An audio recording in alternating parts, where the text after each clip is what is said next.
Le verdict est tombé. Ce lundi 1er mars, Nicolas Sarkozy a été reconnu coupable par la chambre correctionnelle du tribunal de Paris pour trafic d'influence et de corruption depuis 2014. Il a ainsi écopé de 3 ans d'emprisonnement, dont un ferme.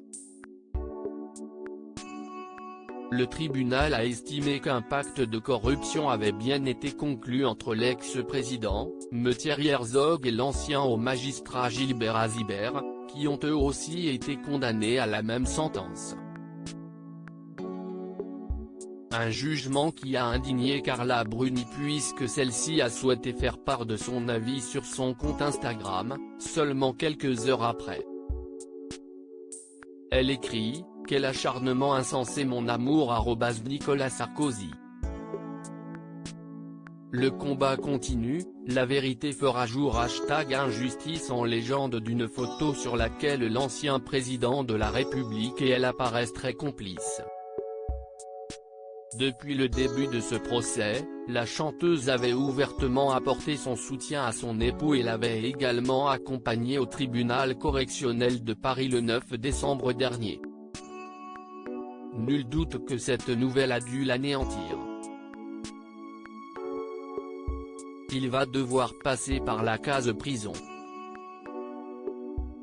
Nommée l'affaire des écoutes, celle-ci a éclaté en 2014, soit 2 ans après le départ de Nicolas Sarkozy du palais de l'Élysée.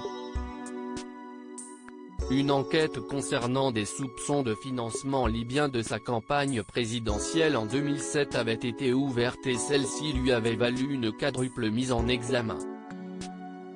Les juges avaient ainsi découvert que l'ancien président français utilisait une ligne téléphonique secrète pour s'entretenir avec son avocat Thierry Herzog.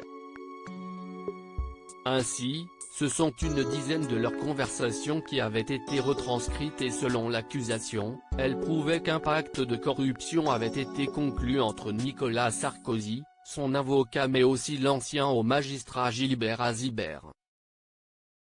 Suite à ce procès, Thierry Herzog a obtenu la même sentence que l'époux de Carla Bruni mais il a immédiatement fait appel. Ce sont ses avocats qui l'ont indiqué à l'AFP, l'appel est suspensif sur toutes ces dispositions. Nous sommes plus déterminés que jamais à obtenir la relaxe de M. Herzog qui est présumé innocent. Nicolas Sarkozy a souhaité prendre la même décision. Un second procès pour Nicolas Sarkozy. Nicolas Sarkozy n'a pas fini avec la justice.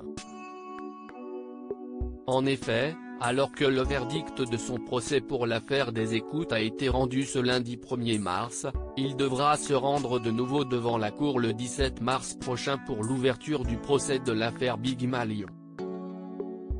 Celle-ci concernant le financement de sa campagne présidentielle et l'ancien président français est accusé de financement illégal et de dépassement du plafond autorisé des dépenses.